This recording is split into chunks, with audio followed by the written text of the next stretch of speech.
Continuamos con Síntesis del día de hoy, dándole la bienvenida a Michelle Jacim y al doctor Pichardo, que hoy vino muy tempranito. ¿Cómo le va? Siempre vengo temprano. Pasa es que yo no salgo al aire temprano. O sea que usted está pasillando aquí por el canal. No, le estoy haciendo, preparando. Organizando.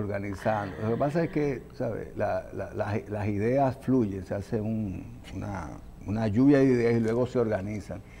Y muchas veces hay que coordinar con las partes audiovisuales y demás.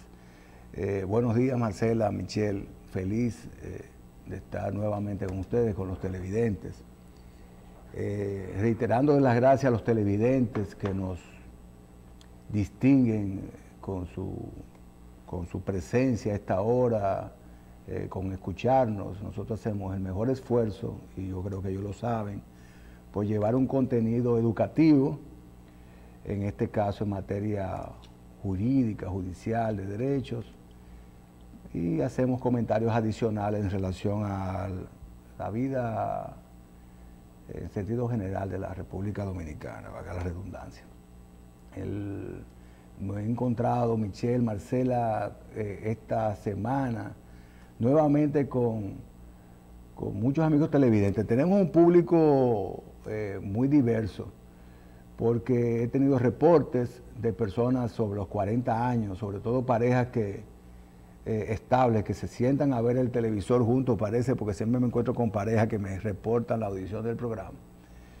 Y por otro lado, jóvenes, he encontrado de jóvenes estudiantes colegiales inclusive, que dicen que nos ven, que les interesa la temática, porque el derecho es una de las carreras que a los jóvenes más les gusta, Michelle y Marcelo, no sé, les gusta mucho. Yo no sé si tiene que ver con las películas y demás.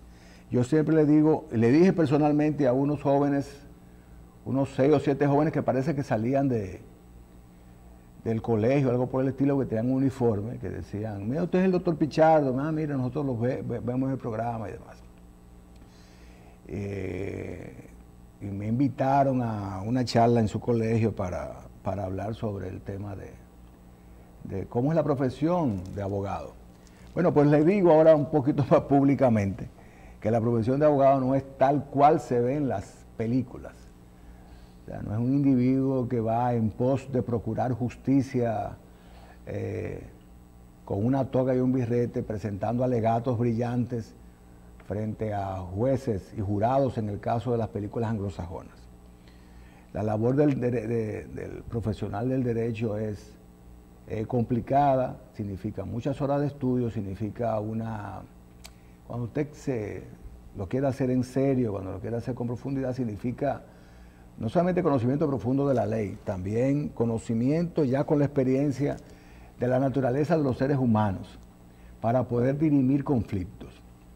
Y en más, los abogados tenemos que convertirnos en catalizadores y canalizadores de soluciones a los conflictos. Prever los conflictos primero y luego que surjan, tener un compás de espera antes de recomendar el inicio de litigios.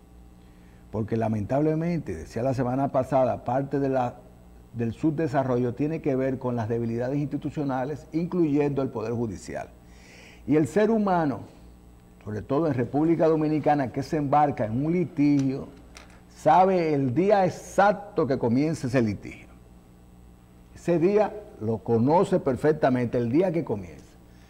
Lo que es muy difícil prever el día que termina, ni cómo va a terminar ese litigio.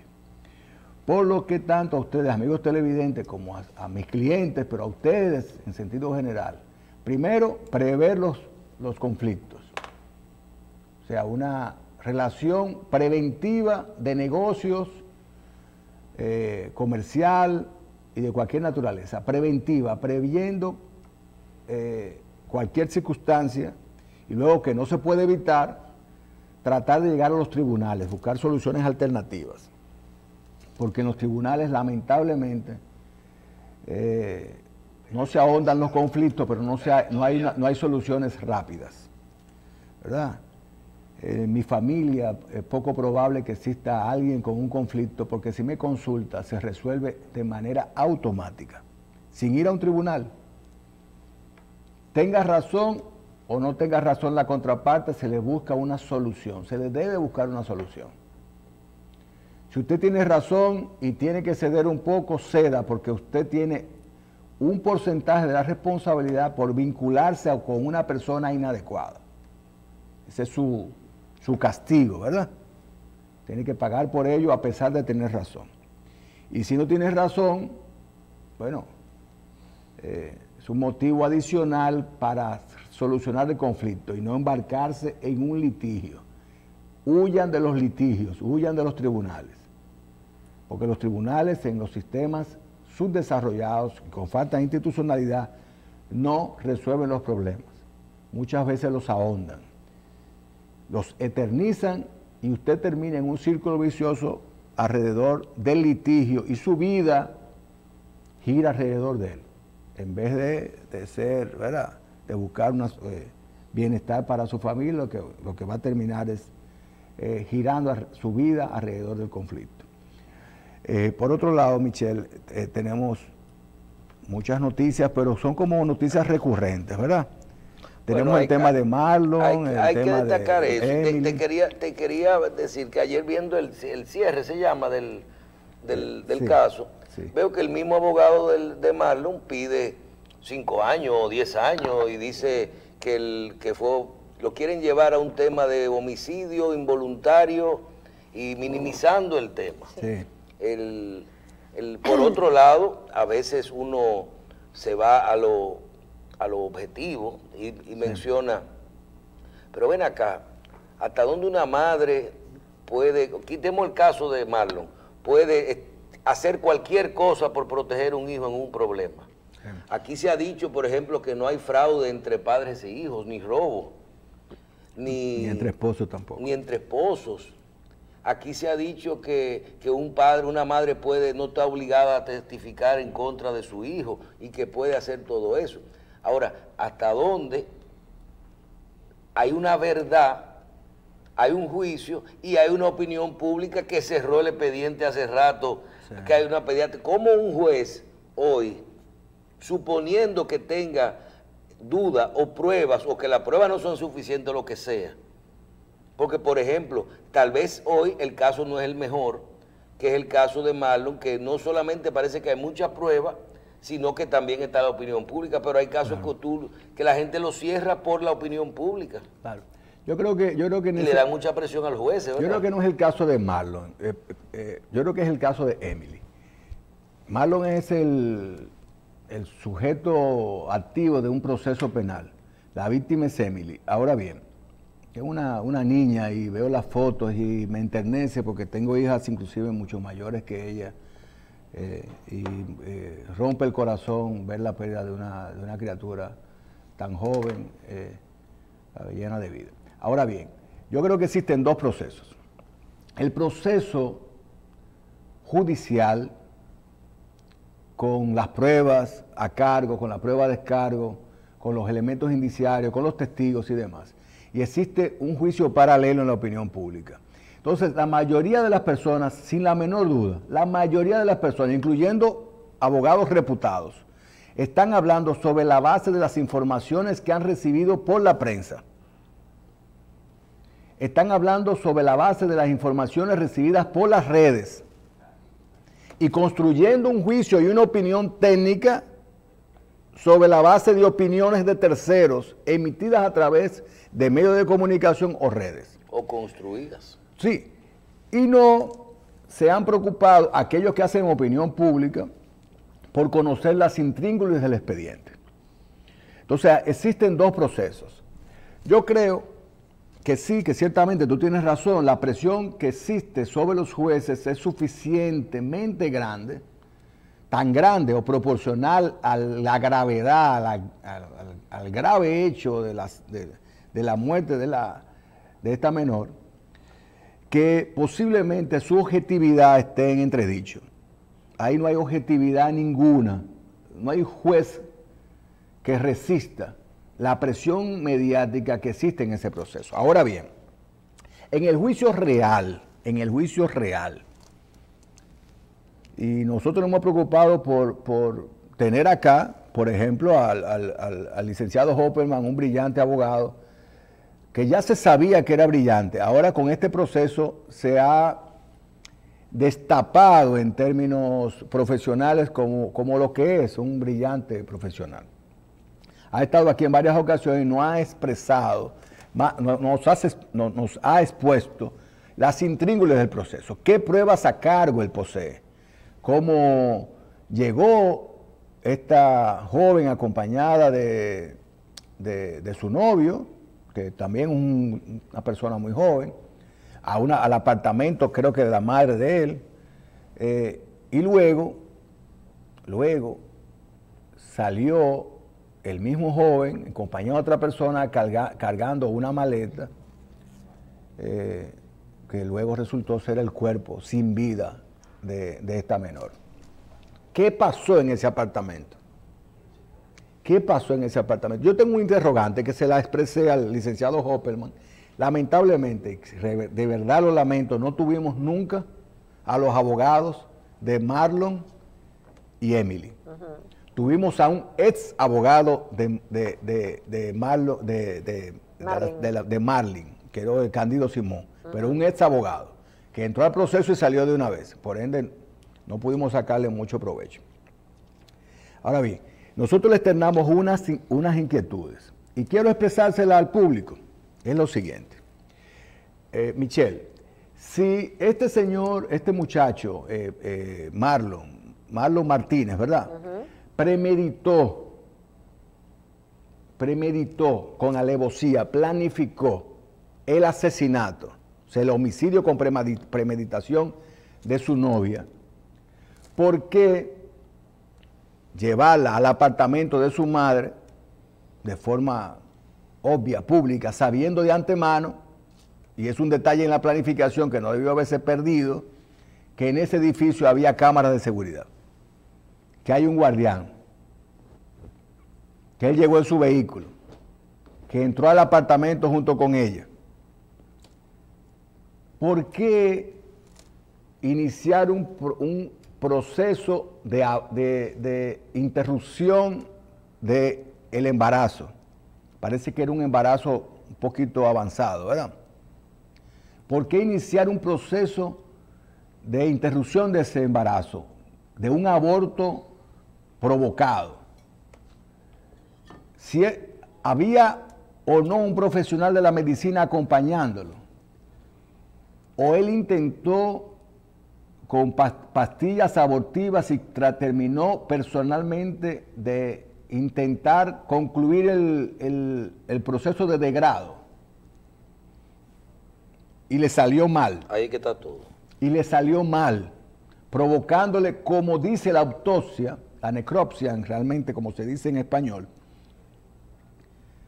la necropsia, o sea, el análisis del cuerpo sin vida, ha determinado que había una perforación del útero que pudo haber sido una causa directa de la muerte de la menor.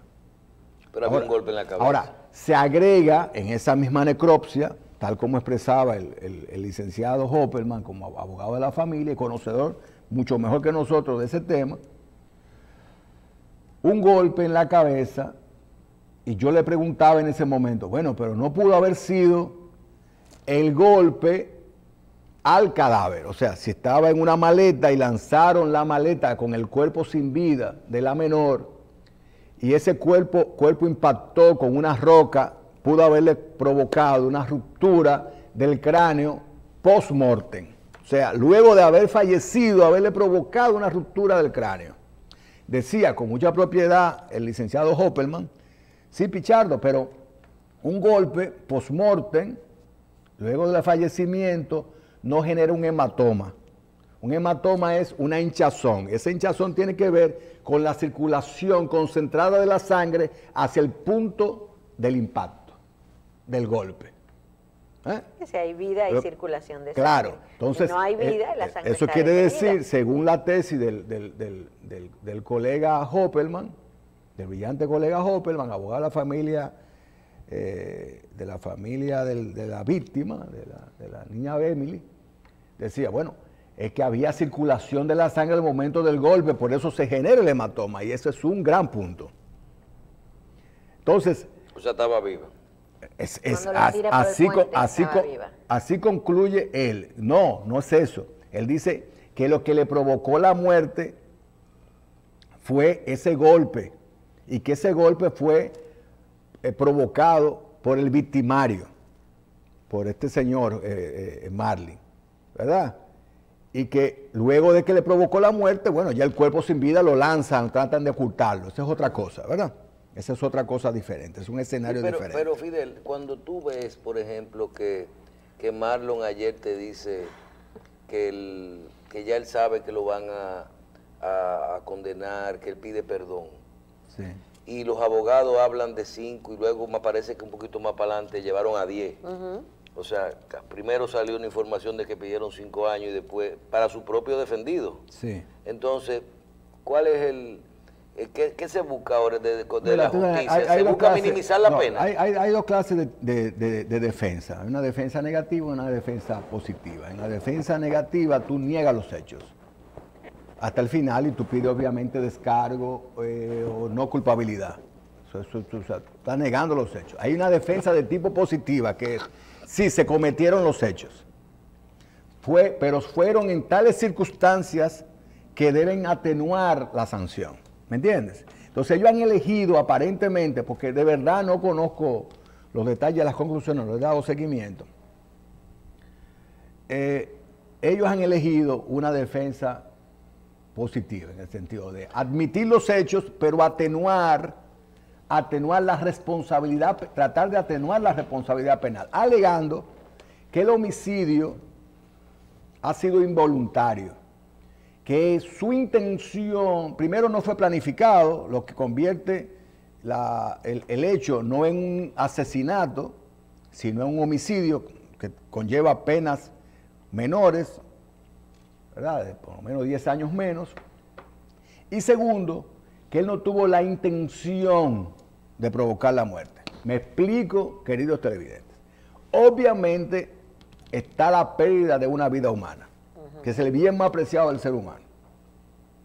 Ahora bien, ¿cómo se generó la pérdida de esa vida?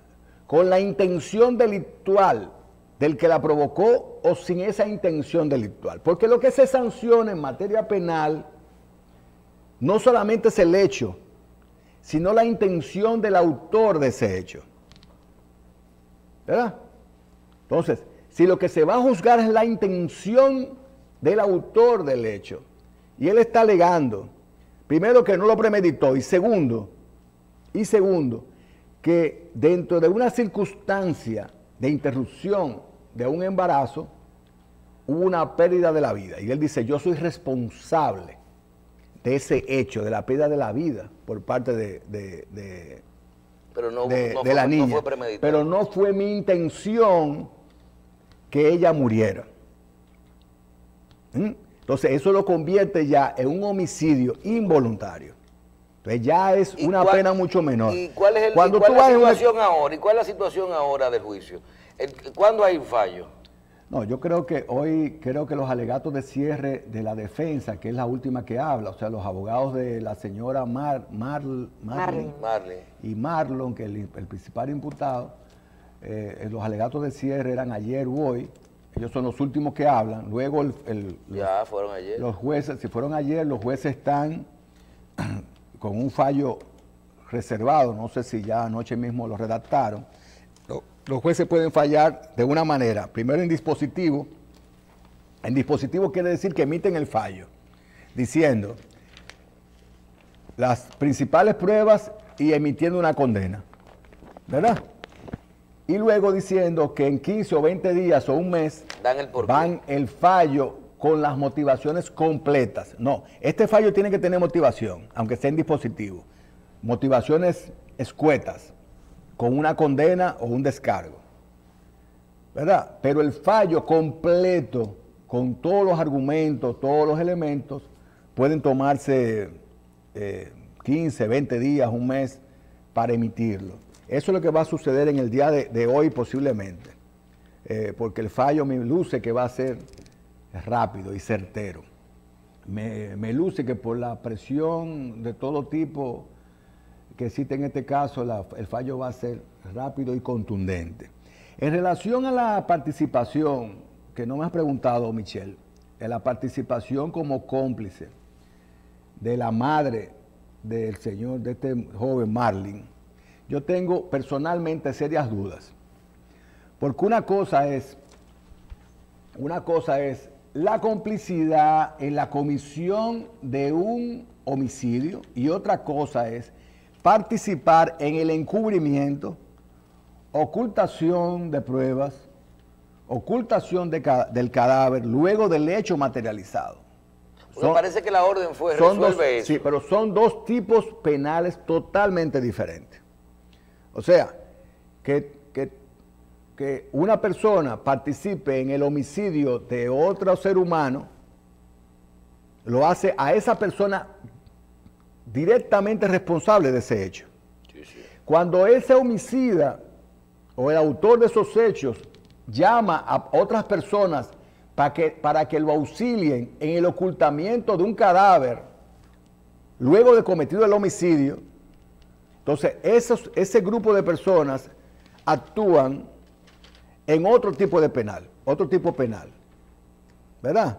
Ocultamiento de cadáver, ocultamiento de pruebas, pero no son cómplices en el hecho del homicidio. Por ende, el tipo penal, desde mi humilde punto de vista, de complicidad en el homicidio no se configura para la madre de Marlin.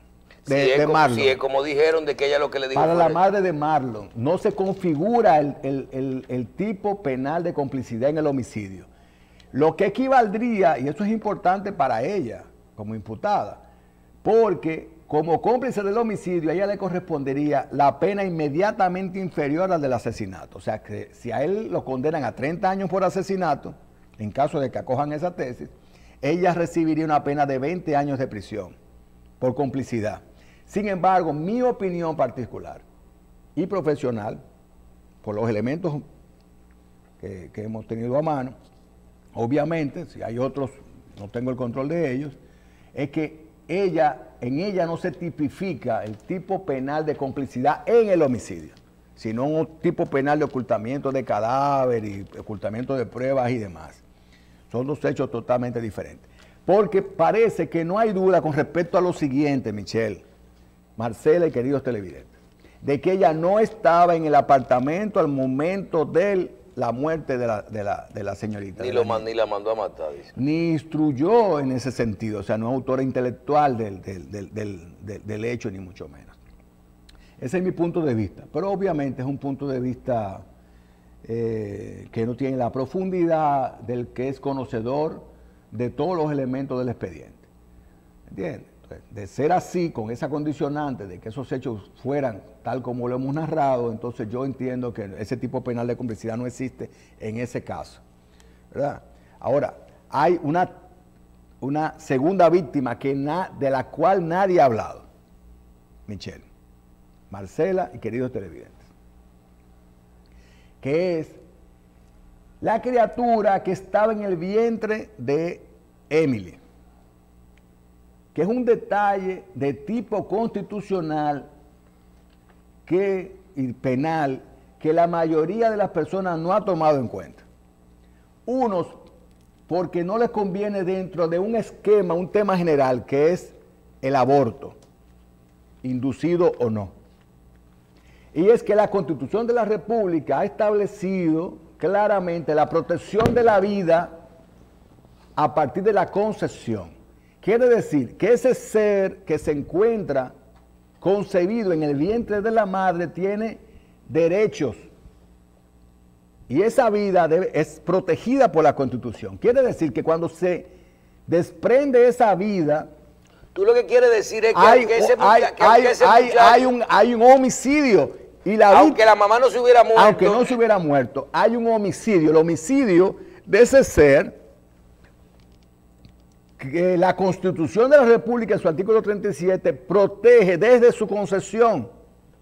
Y es un tema que la mayoría de las personas no ha tomado en cuenta. Sí hay un homicidio de todos modos, pero la víctima, en caso de que Emily no hubiera fallecido, que lamentablemente falleció, una desgracia, una barbaridad, la víctima en todo caso de otro homicidio es el bebé concebido en su vientre. Que es un tema, tú dirás, pero ¿por qué tú dices que no lo quieren tratar? No lo quieren tratar porque hay una discusión en este momento sobre la despenalización del aborto. Y ese es un tema mayor que no se quiere discutir en República Dominicana. No se quiere discutir en República Dominicana. Quiere decir que dentro de la legislación actual, tanto constitucional como penal, la eliminación del producto que está, del bebé que está concebido en el vientre de una madre, no es solamente un homicidio, tú lo has dicho, es un asesinato, porque se premedita, se planifica y se buscan los instrumentos para su eliminación física, su eliminación vital. Claro. Y eso es un asesinato.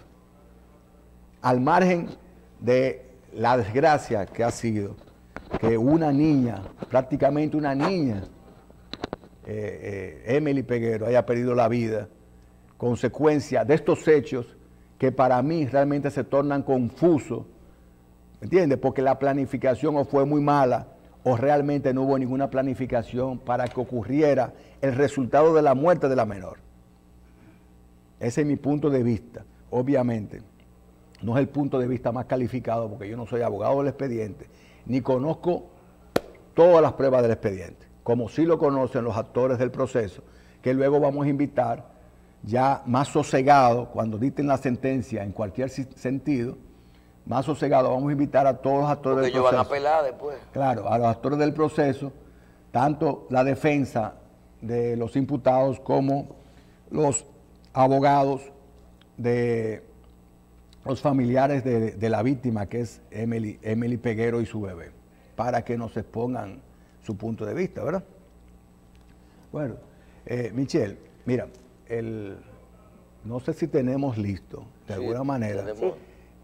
Resulta que nosotros nos hemos propuesto que las jóvenes generaciones de abogados, estudiantes de Derecho y la población en sentido general conozca una serie de prohombres que han ejercido el derecho en República Dominicana y vamos a iniciar a partir de hoy, hacer el mejor esfuerzo por hacerlo bien, presentando cápsulas sobre los maestros del derecho dominicano, para que no se pierdan en la memoria del país su existencia positiva y poderosa en la vida nacional. El primer personaje que hemos seleccionado como maestro del derecho dominicano es un jurista llamado Ramón Pina Acevedo y Martínez. Jurista que vivió en 3 etapas, porque tenía nada más y nada menos que 72 años de ejercicio profesional. Nacido en el 1922, se graduó en el 1946 y falleció recientemente, hace un año nada más, ¿verdad? Y ejerció en 2 siglos diferentes, protagonista de 1000 batallas. El Ramón Pina Acevedo y Martínez era lo que llamamos, él mismo se definía como el técnico seco, el conocedor de la ley y que abogaba por la aplicación de la misma. Yo tuve el honor de compartir con Ramón Pina Acevedo en muchas ocasiones y me distinguió con su amistad. Ramón Pina Acevedo fue Procurador General de la República, un gran penalista, diseñador de legislaciones, recorrió todas las instancias, maestro de maestros. Tenemos un corte de una entrevista de Ramón Pina Acevedo. Fue abogado de 20 años hasta de cuando Trujillo, ¿verdad? No solamente de cuando Trujillo. Ramón Pina Acevedo y Martínez cuya madre es apellido Martínez, pero quien lo crió era apellido, él era Ramón Pina Acevedo y Martínez, porque Acevedo era su madre, Osema Acevedo, pero su madre de crianza que él adoraba, Adelina Martínez, significó tanto para su vida que él se agregó un tercer apellido. Por eso se llama Ramón Pina, su primer apellido, Acevedo, el apellido de su madre natural, y Martínez, el apellido de su madre de crianza, que él distinguía y se agregó ese apellido, ¿verdad? Es padre de Ramón, del profesor César Pina Toribio, y entre otros hijos juristas y personalidades destacadas, gente de primera en la sociedad dominicana. Yo creo que él fue el primer abogado que metió preso a un presidente aquí, ¿verdad? Bueno, fue abogado del Estado en el caso de Salvador Jorge Blanco, contratado por el Estado en la presidencia de Joaquín Balaguer, ¿verdad? Y a pesar de haber participado con Jorge Blanco como compañero de barra en otras defensas, ¿verdad? En honor a Ramón Pina Acevedo y Martínez, un verdadero maestro del derecho dominicano. Hay un cortecito de un Nosotros programa tenemos un cortecito para escuchar, deleitarnos en vivo con una entrevista que le hizo tu padre, el doctor Julio Jacín. Pero un pedacito que tiene. Un pedacito, un corto, para que ustedes se enriquezcan un poco con la existencia fructífera de un hombre de 2 siglos, de un abogado de 2 siglos, porque en el siglo XXI fue abogado de los más importantes procesos de la historia judicial de la República, que ocurrieron en términos cuantitativos y cualitativos también, ya en el siglo XXI. Pero ya él era abogado desde el 46, porque además era primo de Trujillo. Antes del corte, quiero resaltar lo siguiente. Él es hijo de Teodulo Pina Chevalier, tío de Trujillo. Además, sobrino de otro Pina Chevalier, que era el hermano de su padre, que era el asistente y traductor del jefe de la ocupación militar norteamericana en República Dominicana. Y se dice que esa cercanía con el jefe militar de la ocupación norteamericana del tío de Trujillo catapultó a Trujillo hasta la presidencia. Y el primer decreto que emite Trujillo en el 30, siendo ya presidente de la República, fue designando a su tío como ministro de Trabajo. Además, egresado de la Universidad de Columbia como abogado en 1929. O sea, tiene estirpe además. Quisiera que veamos el corte para recordar al maestro Ramón Pina Acevedo y Martínez. Vamos a ver si lo tenemos listo. Hay un libro de John Grisham que se llama El Jurado, que es una tesis que yo de ese libro compré 16 ejemplares, le mandé uno a cada juez de la Suprema Corte de Justicia. Porque en ese libro, la tesis de de Grisham es cómo las grandes empresas norteamericanas se las arreglan no para que los jurados sean sobornados ni obedezcan, sino para que los jurados resulten elegidos de aquellos que piensan igual que esas empresas.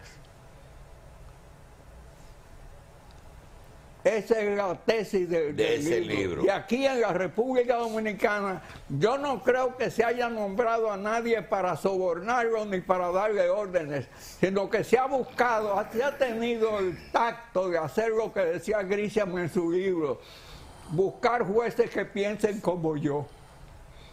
Entonces usted, a los 20 jueces, ¿a cuántos libros compró? 15. Los 16 libros usted se los regala a los, uno a cada a los jueces y a la revista usted le trae imperiales y a la revista usted le trae imperiales de Gerlain todos los años. Doctor, hay algo. ¿Usted es partidario de los tribunales con jurado? Para eso se necesitaría una conciencia cívica muy avanzada que no tenemos nosotros. Bien, otra cosa. Machi cree, y lo dice acá muy a menudo, que si es un gobierno parlamentario debemos tener ministro y que si es parlamentario debemos tener un primer ministro. Esa mezcla de no siendo parlamentario tener ministro, ¿usted lo comparte? Yo no lo comparto, pero el caso dominicano no es el único. En Venezuela estamos en lo mismo. Son ministros sin ser parlamentarios. Ministros sin tener primer ministro.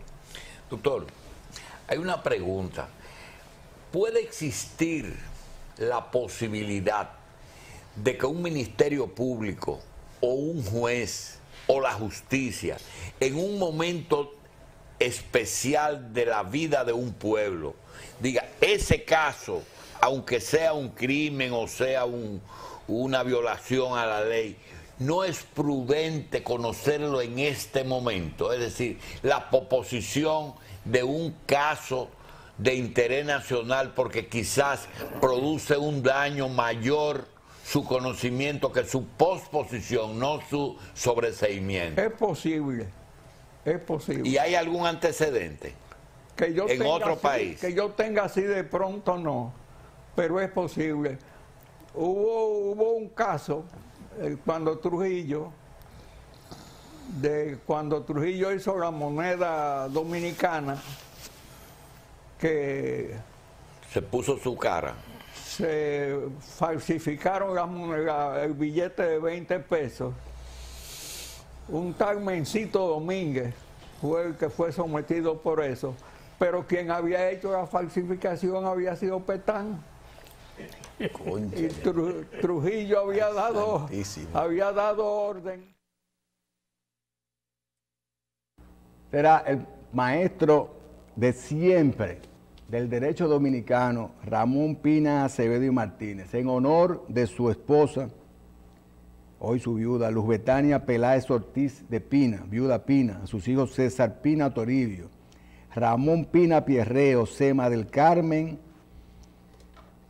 Pina Peláez, Alejandra Betania Ramona Pina Peláez, Teodulo Ramón Pierré y Osema Ramona Adelina Pina Mieses, sus hijos, sus nietos y todo lo que disfrutamos en vida al maestro Ramón Pina Acevedo. Para nosotros es un orgullo hablar de él en este día y tenemos que conservarlo en la memoria para siempre como un maestro imperecedero del derecho dominicano. Qué bueno. Honor a quien honor merece, ¿verdad?